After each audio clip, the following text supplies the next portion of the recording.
नमस्कार, आप देख रहे हैं म्यूचुअल फंड हेल्पलाइन। ये वो शो है जहां पर आपके म्यूचुअल फंड से जुड़े सभी सवालों के जवाब देते हैं हमारे एक्सपर्ट्स। आज की हमारी एक्सपर्ट भी जुड़ गई है हमारे साथ, श्वेता जैन है। बहुत बहुत धन्यवाद श्वेता, हमेशा की तरह आने के लिए।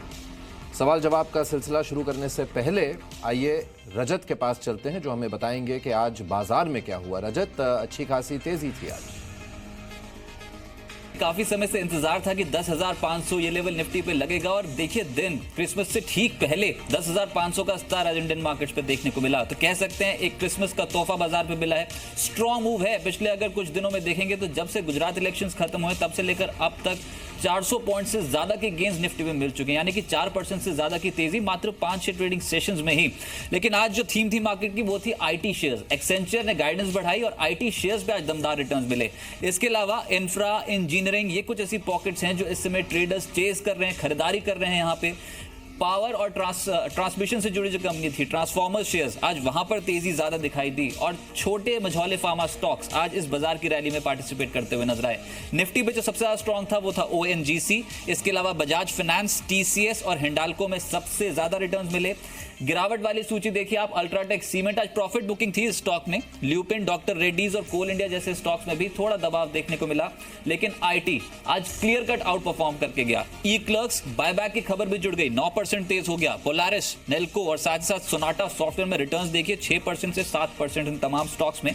इंफ्रा इंजीनियरिंग काउंटर्स की बारी है अब। एचसीसी, श्रीराम ईपीसी, मान इंफ्रा और पीबीए इंफ्रा में रिटर्न स्ट्रॉन्ग थे। पावर स्टॉक्स, कल जब से रिलायंस इंफ्रा की डील हुई अदानी ट्रांसमिशन के साथ, ये कुछ ऐसे शेयर्स थे जो आज तेजी के साथ बंद होते हुए नजर आए। और आज टाइगर जिंदा है रिलीज हुई है, इंपैक्ट तो पड़ना ही था मूवी बिजनेस से जुड़े हुए स्टॉक्स पे। पीवीआर तेज था शुरुआती सत्र में, एंड में थोड़ी प्रॉफिट बुकिंग हुई। प्राइम फोकस, शेमारू एंटरटेनमेंट और मुक्ता आर्ट जैसे स्टॉक्स तेज थे। और कुछ स्टॉक्स छोटी मझौली कैटेगरी के स्टॉक्स की थीम है मार्केट की स्मॉल कैप, उसमें बिनानी इंडस्ट्रीज, अमृतांजन, रिलायंस नेवल और साथ इन स्विफ्ट लैब्स, इन स्टॉक्स में अच्छी तेजी देखने को मिली। लेकिन क्योंकि रिकॉर्ड लेवल्स पे हैं, अनचार्टेड टेरिटरी है, कहीं पर भी जा सकते हैं, खुला आसमान है, तेजी और बढ़ती हुई नजर आएगी।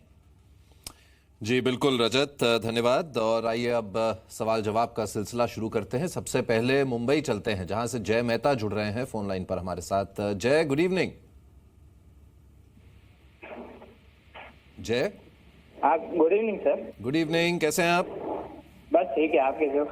बस सब कुछ ठीक है यहाँ भी। बताइए क्या सवाल हैं आपके? आपने 6 स्कीम्स ली हुई हैं और उसमें से 2 हैं LIC की। हाँ, जीवन आनंद है जिसमें मैंने ईयरली में 4,000 अराउंड इन्वेस्ट कर रहा हूँ। एक जीवन सरल है जिसमें 10,000 ईयरली इन्वेस्ट कर रहा हूँ। साथ ही साथ ELSS फंड है, axis long term equity fund, जिसमें 2,000 रुपीज की SIP है, लास्ट 1 ईयर से कंटिन्यू है। रिलायंस स्मॉल कैप फंड और L&T इंडिया वैल्यू फंड, दोनों में लमसम अमाउंट इन्वेस्ट किए है। तो जस्ट मुझे पूछना था कि इन दोनों फंड में मैं क्या SIP कंटिन्यू करूँ या कोई और फंड सिलेक्ट कर सकता हूँ जी। एंड दूसरा ये था कि LIC की जीवन आनंद जो है, अगर वो मैं क्लोज करता हूँ तो उसके लिए मुझे मतलब क्या चार्जेस कितना लग सकता है मुझे? जी, आइए पूछते हैं श्वेता से। श्वेता, आपने इनका पोर्टफोलियो देखा है और भी इन्वेस्ट करना चाहते हैं, कुछ और स्कीम्स भी चुनी है इन्होंने, क्या ज़रूरत है उनको, किस तरह से उनके पोर्टफोलियो पर आपकी राय रहेगी? जी विवेक, इनके पोर्टफोलियो पे मैं थोड़ा पहले कमेंट करना चाहूँगी। इन्होंने NFO वगैरह में लमसम इन्वेस्ट किया है और बाकी स्कीम्स में भी लमसम इन्वेस्टमेंट्स किए हैं।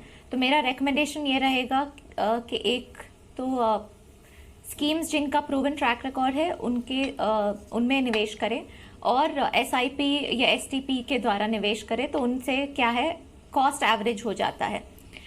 ये SIP भी करें वो बहुत अच्छी बात है।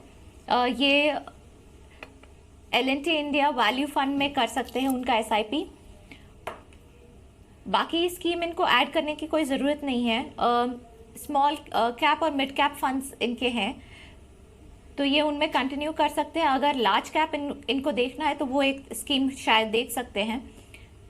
1 साल से ये निवेश कर रहे हैं तो उसमें मार्केट्स ने थोड़ा उतार चढ़ाव देखा है, ज़्यादा उतार नहीं देखा है। तो इनको थोड़ा सा करेक्शन के लिए भी रेडी रहना चाहिए, और जब करेक्शन आए मार्केट में तभी ये अपना SIP नहीं रोके। अगर बढ़ा सकते हैं तो बढ़ाए, पर कंटिन्यू तो बिल्कुल ही करें। इन्होंने LIC जीवन आनंद के बारे में सवाल पूछा है। ये 4,500 रुपये डाल रहे हैं लास्ट 10 साल से। ये जो हम इंश्योरेंस पॉलिसीज़ है जो हम इन्वेस्टमेंट्स के बतौर भी लेते हैं, इनमें फिर जब हमको बीच में इनको रोकना होता है तो चार्जेस काफ़ी लगते हैं।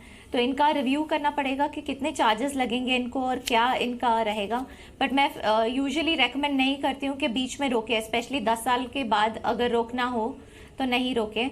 इनको अपना इंश्योरेंस रिव्यू ज़रूर करना चाहिए, और अगर टर्म इंश्योरेंस नहीं है तो टर्म इंश्योरेंस ले लें।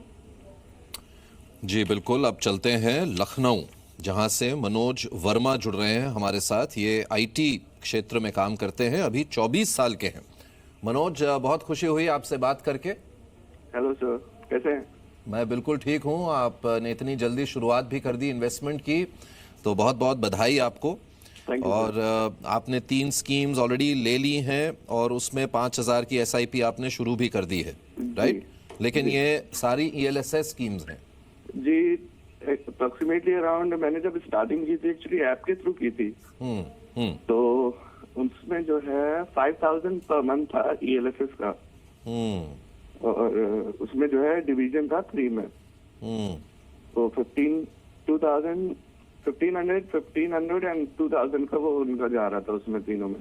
तो मैंने उनको स्टॉप करके सिर्फ अभी जो है जो मेरी जा रही है वो है 5,000 DSP ब्लैक रॉक में, ओके, ELSS में। और बाकी मेरी SIP जो चल रही है, मैंने थोड़ा इधर उधर पता करके, मतलब मार्केट का देख वहां तक तो मैं पहुंचा ही नहीं था, अभी पहुंचने वाला था मैं वहां पे, आपने पहले ही मुझे रोक लिया। अभी तो डांट पड़ने वाली है आपको। मैंने बहुत ज्यादा ओवर सब्सक्राइब कर रखा है, तो चलिए, खुद ही आपने पहले ही बोल दिया, अपनी एडमिट कर लिया आपने गलती। कोई बात नहीं, अब हो गई गलती, लेकिन आप खुद ही समझ गए हैं 9 स्कीम्स 500 रुपए 1,000 रुपए की, कोई फायदा ही नहीं है, इससे आपका ही नुकसान होगा, है ना मनोज? जी जी जी। सुनते रहिए, अभी रुक मत जाइए आप। हाँ, जी सुनो। सुन लीजिए, गलती कर ली आपने, अब सुधारने का वक्त भी आ गया है। श्वेता जी नहीं, मैं अपना रिव्यू करता रहता हूँ मंथली बेसिस पे, तो मैंने बहुत सी स्कीम्स हटाई है उसमें से, बट अब मुझे समझ में नहीं आ रहा था मैं कौन सी हटा दूं, किसमें ज्यादा इन्वेस्टमेंट करूं और क्या करूं। चलिए, अब आपको मेरे को एक और भी चीज लग रही है कि आप बहुत, क्योंकि यंग है, इम्पेशेंट है बहुत, तो इन्वेस्ट करते हैं, फिर 2-3 महीने बाद उसको रिव्यू करके एक से निकले दूसरे में डाल दिया, ऐसे नहीं होती म्यूचुअल फंड इन्वेस्टमेंट, ठीक है? तो अभी जो आपको श्वेता बताएंगी उसके बाद आप ये शो देखते रहेंगे, ठीक है? जी मैं देखता हूँ। Okay, all right Manoj, listen. Okay Shweta, बताइए 9 स्कीम्स हैं, कौन सी इसमें रखें और कितने वक्त के बाद इनको रिव्यू करना चाहिए, जरा ये भी बताइए। जी, आप हर महीने आपको रिव्यू करने की ज़रूरत नहीं है।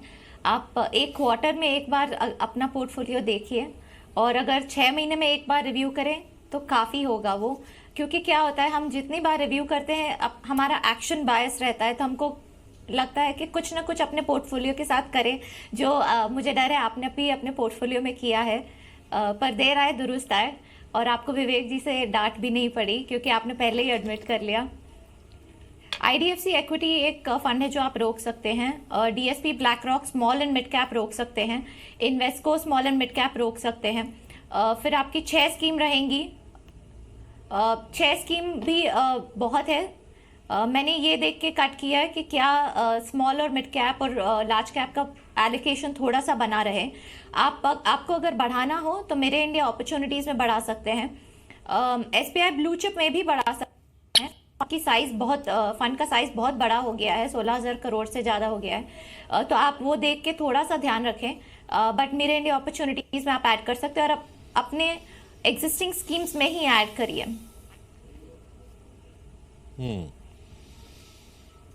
चलिए, अब आते हैं एक और सवाल की तरफ। इरशाद अहमद का सवाल है दिल्ली से। इरशाद नमस्कार।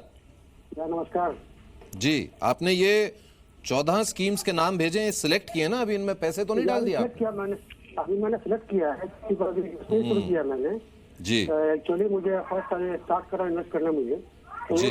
सेशन लेना आप लोगों से जो कौन से स्कीम में बेटर होगा मेरे लिए, और माई पॉइंट ऑफ व्यू मैंने जो रिसर्च किया है, जो एनालिसिस किया है, उसके वजह से ये फंड में इन्वेस्ट किया है, इसमें कौन सा बेटर होगा लेने के लिए नहीं जी। है, वो आप प्रेफर करते हैं मुझे, ताकि उसी आप मेरे शुगर बोले जी, पर मंथ आपको कितना डालना है? मंथ या 15 पर मंथ मुझे 5 to 10,000। 5 to 10,000। ठीक है। 14 की तो बिल्कुल ज़रूरत है ही नहीं आपको। मेरे ख्याल से 4 या 5 स्कीम्स में आपका काम हो जाएगा, लेकिन शायद उससे भी कम। मैंने उसका किया, उसमें आप बताओ कौन सा बेस्ट होगा, उसको मैं करूंगा मैं। जी जी, बिल्कुल बिल्कुल। श्वेता आपको अभी बताएंगी कि इनमें से कौन सी, अगर ये वाली स्कीम्स ही ठीक हैं, नहीं तो कोई और अगर हो तो उसकी भी एडवाइस आपको वो देगी। जी श्वेता। जी, आपने अपना गोल बताया है कि आपको 50 लाख अपने बेटे के एजुकेशन के लिए चाहिए 15 साल बाद। तो उसके लिए आपको 10,000 रुपये महीने के डालने पड़ेंगे, जो आपने बताया कि आप डाल भी सकते हैं।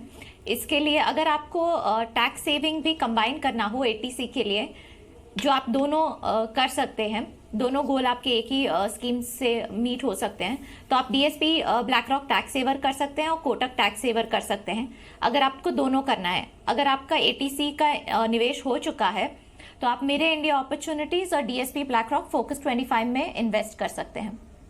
2 स्कीम्स बहुत है, उससे ज्यादा मैं नहीं आपको रेकमेंड करूंगी अभी के लिए।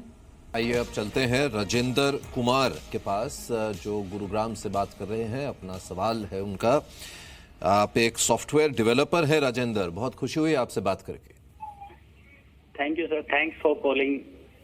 जी बिल्कुल, प्लेजर इज ऑल माइन। आप कह रहे हैं कि पिछले 7 साल से आप एक सॉफ्टवेयर डेवलपर हैं और कुछ गोल्स हैं आपके ज़िंदगी के, और उनमें है आपकी बिटिया की एजुकेशन 15 साल के बाद, उसके लिए आपको 50 लाख चाहिए। और कितनी अच्छी बात है ये सुनकर राजेंद्र कि आप अभी से प्लानिंग कर रहे हैं हायर एजुकेशन की, और ये बहुत ही अच्छी चीज़ है। एक घर भी आप लेना चाहते हैं 5 साल बाद, और 80 लाख उसके लिए चाहिए आपको, और एक गाड़ी लेनी है 3 साल बाद, 12 लाख उसके लिए। नवंबर 2017 यानी पिछले महीने से ही आपने इन्वेस्टमेंट शुरू की है। टोटल है आपकी 5,000 पर month. Yes, sir. It's around 5,000. I'm currently investing, and ji. next month से 2,000 का मैं रिलायंस स्मॉल कैप में इन्वेस्टमेंट स्टार्ट करूंगा। ठीक है, ठीक है। तो ये जो आपका घर का जो गोल है 5 साल के बाद, वो थोड़ा श्वेता डाइसी लग रहा है इसमें, 80 लाख तक जमा कर पाना इतने अमाउंट से, लेकिन जो बाकी लॉन्ग टर्म गोल हैं वो तो हो जाएंगे। सर उसके लिए मैंने 30 लाख ऑलरेडी जमा कर लिए हैं। अच्छा, तो 60 लाख का डेफिसिट है अभी। जी सर, और मेरी उम्र अभी 31 साल है। तो उसी के बेस पे मुझे how to achieve these goals I need your advice on जी दैट। जी, ठीक है। और मैं करंटली मेरी मंथली जो सेविंग है वो अराउंड 1 लाख है, जिसमें मेरा पीएफ अलग से है, वो अराउंड 8,000 पर मंथ जाता है। और मैं 30,000 तक इन्वेस्ट करना चाहता हूँ पर मंथ, और 70,000 I want to keep in fix deposit so that in any emergency I can utilise that fund. ये कुछ बात समझ नहीं आई आपकी। इतने यंग हैं आप, 31 इयर्स के हैं, तो 70% आप डेट में क्यों रहना चाहेंगे? इनफैक्ट 70 भी कहाँ, पीपीएफ भी डेट है, तो ऑलमोस्ट 80% आप डेट में रखना चाहते हैं, तो उससे तो वेल्थ बिल्डिंग नहीं हो पाएगी। इन्फ्लेशन को आप हार्डली बीट कर पाएंगे। सर इसीलिए आपसे मुझे एडवाइस चाहिए। ये मेरी थिंकिंग है, आई नीड एक्सपर्ट। नहीं ठीक है, आप रिस्क कम उठाना चाहते हैं, उसमें कोई हर्ज नहीं है। सबको अपने एक रिस्क की टॉलरेंस होती है। ये नहीं कह रहे हैं कि आप सारा पैसा रिस्क में डाल दें, लेकिन अगर आप एक लंबी अवधि के लिए इन्वेस्ट कर रहे हैं तो कोई रीज़न नहीं है आपकी उम्र में कि आपको 80% अपना पैसा डेट एसेट्स में रखना चाहिए। श्वेता, क्या आप इनको गाइड करेंगी सही रास्ते पर? बहुत पोटेंशियल है, अभी केवल 6-7 हज़ार इन्वेस्ट कर रहे हैं और 30, 40, 50 तक भी जा सकते हैं, क्योंकि सेविंग अच्छी है इनकी। तो ये सारे गोल अचीव कर पाएंगे, लेकिन अगर ठीक से उसको इन्वेस्ट करेंगे तो। जी विवेक, आपने बिल्कुल बराबर बताया। इनको क्योंकि इनके डॉटर के एजुकेशन के लिए इनको 15 साल बाद 50 लाख रुपए जो चाहिए, उसके लिए ये अभी 10,000 रुपये पर मंथ इन्वेस्ट कर सकते हैं। तो जो अभी ये SIP करेंगे वो इक्विटी में हो सकता है, क्योंकि इनका टाइम होराइजन है वो ज़्यादा है। जो इनके घर की तरफ इनको निवेश करना है वो, क्योंकि 5 साल का ही टेन्योर है, उसके लिए हम उनको बोलेंगे कि वो डेट में नहीं रहे, 5 साल है अभी, टाइम है। इनको अगर बैलेंस्ड फंड्स में डालना है तो बैलेंस्ड फंड्स में डाल सकते हैं। थोड़ा सा रिस्की रहेगा, बट क्योंकि घर का गोल है और 80 लाख के में से इन्होंने आई थिंक 30 लाख इन्होंने बताया कि ऑलरेडी सेव कर चुके हैं। ये कर सकते हैं बैलेंस फंड्स में थोड़ा सा इन्वेस्ट अभी इस साल के लिए। अगले साल से ये वही पैसा डेट म्यूचुअल फंड्स में भी डाल सकते हैं। हम कितनी बार ये देखते हैं कि म्यूचुअल फंड्स जब हम बात करते हैं, लोगों को लगता है कि सिर्फ इक्विटी म्यूचुअल फंड्स ही होते हैं, डेट म्यूचुअल फंड्स नहीं होते हैं। जैसे ये अपने FD या RD में डाल रहे हैं पर मंथ, ये डेट म्यूचुअल फंड्स में भी डाल सकते हैं। अश्योर्ड रिटर्न नहीं होते हैं, बट क्योंकि टैक्स बेनिफिट मिलता है, इनको टैक्सेशन इम्पैक्ट होता है, 3 साल के बाद वो लॉन्ग टर्म हो जाता है, तो वो पोस्ट टैक्स रिटर्न्स काफ़ी अच्छे हो जाते हैं डेट म्यूचुअल फंड्स के, FD से कंपेयर करते हैं तो। और अगर लाख रुपए पर मंथ ये सेव कर सकते हैं तो इनका टैक्स ब्रैकेट भी ऊपर आता है, तो फिर इनको वो फ़ायदा हो जाता है। आपको 3 साल और अपने 3 साल के गोल के लिए मैं रेकमेंड करूंगी कि आप IDFC super saver income fund short term में इन्वेस्ट कर सकते हैं। आप वो जो आप 30,000 आपको सेव करना है, आप इस स्कीम में इन्वेस्ट कर सकते हैं। ये स्कीम में शॉर्ट ड्यूरेशन पेपर्स है और क्रेडिट क्वालिटी पेपर्स भी है, अच्छे हैं, तो आपको आपके इन्वेस्टमेंट को रिस्क नहीं है उतना, तो आपको FD से अच्छा रिटर्न मिलेगा इस पे।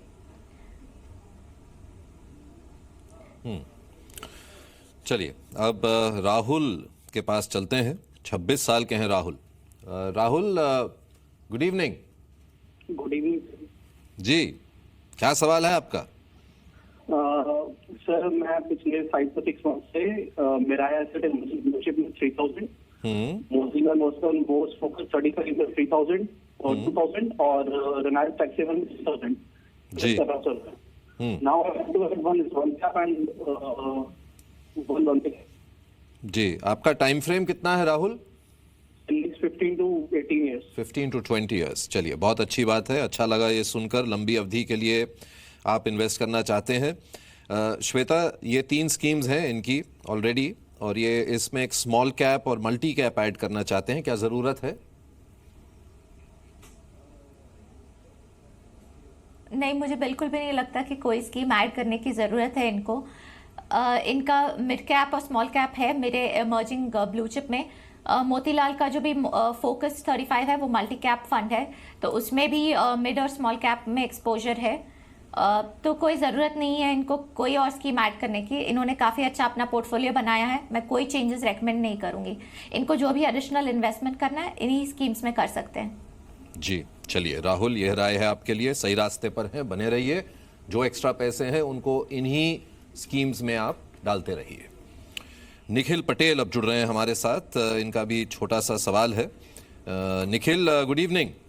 Good evening sir. कितनी उम्र है आपकी? 28 सर। 28 के हैं आप। आपका बहुत ही सीधा साधा सा सवाल है। 2 स्कीम्स हैं आपके पास, SBI ब्लू चिप ग्रोथ और LNT वैल्यू फंड, दोनों में टोटल आपका 5,000 पर मंथ जाता है। आपने एक होम लोन भी लिया है, उसकी इंस्टॉलमेंट है 9,000 पर मंथ EMI। और आपका ये सवाल है कि कितने साल लगेंगे मेरी SIP को ये पूरा जो होम लोन है उसका अमाउंट कवर करने के लिए, करेक्ट? कवर करने में।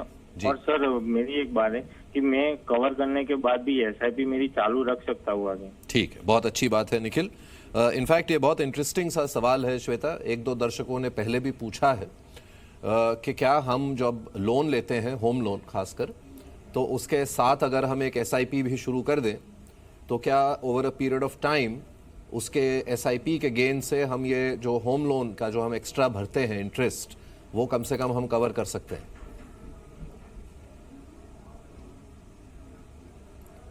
जी, अगर यही 5,000 इन्होंने निवेश किया है अभी और कंटिन्यू करते रहें तो 10 साल में ये अपना लोन का जो इनका अमाउंट इन्होंने बताया है वो मैच कर लेंगे। अगर ये अपनी EMI अमाउंट को SIP अमाउंट से मैच करे, जैसे 9,000 का SIP करे तो वहां पे ये 6.5 साल में ही पहुंच जाएंगे।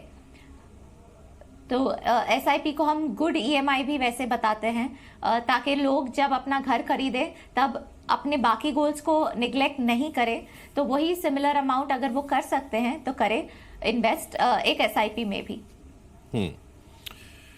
चलिए, एक ईमेल भी आई है अप्पा साहब बिरजदार की। ये 32 साल के हैं। इनका सवाल जो हमें आया है वो है कि ये कहते हैं कि इन्होंने कुछ LIC पॉलिसीज़ ख़रीदी हैं जिसके लिए ये सालाना 30,000 रुपये प्रीमियम भरते हैं।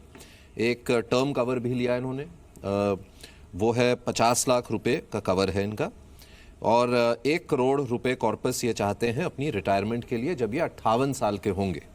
फ़िलहाल इनकी उम्र है 32 साल, यानी अभी 26 साल और हैं इनके पास।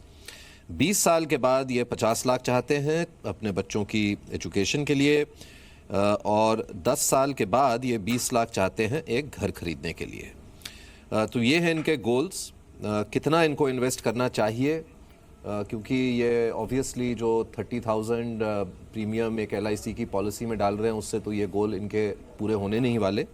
तो कितना इनको इन्वेस्ट करना चाहिए, ये हमारे साथ फ़ोन लाइन पर है नहीं तो और डिटेल्स नहीं मिल पाएंगे श्वेता, लेकिन इन्हीं डिटेल्स पर अगर आप इन्हें बता पाएँ कि कितना इन्वेस्ट करना चाहिए और कौन सी स्कीम्स हैं जो आप रेकमेंड करेंगी इनको।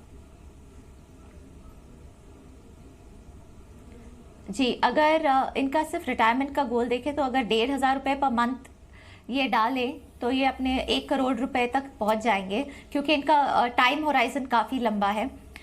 इनके बच्चे के एजुकेशन के लिए 5,000 रुपये पर मंथ और घर के लिए 9,000 रुपये पर मंथ। तो अगर ये 15,500 रुपये पर मंथ निवेश करें तो ये अपने सारे गोल्स तक पहुंच जाएंगे। प्रोफाइल माना जाए तो मेरे India opportunities, DSP black rock focus 25 और बिरला प्योर वैल्यू फंड में मैं इनको रेकमेंडेशन दूंगी कि ये निवेश करना शुरू कर दे SIP के तौर पे। चलिए, बहुत बहुत शुक्रिया आपका श्वेता, हमेशा की तरह आने के लिए, दर्शकों के सवालों के जवाब देने के लिए। म्यूचुअल फंड हेल्पलाइन में आज के लिए बस इतना ही। आपसे फिर मुलाकात होगी अगले हफ्ते।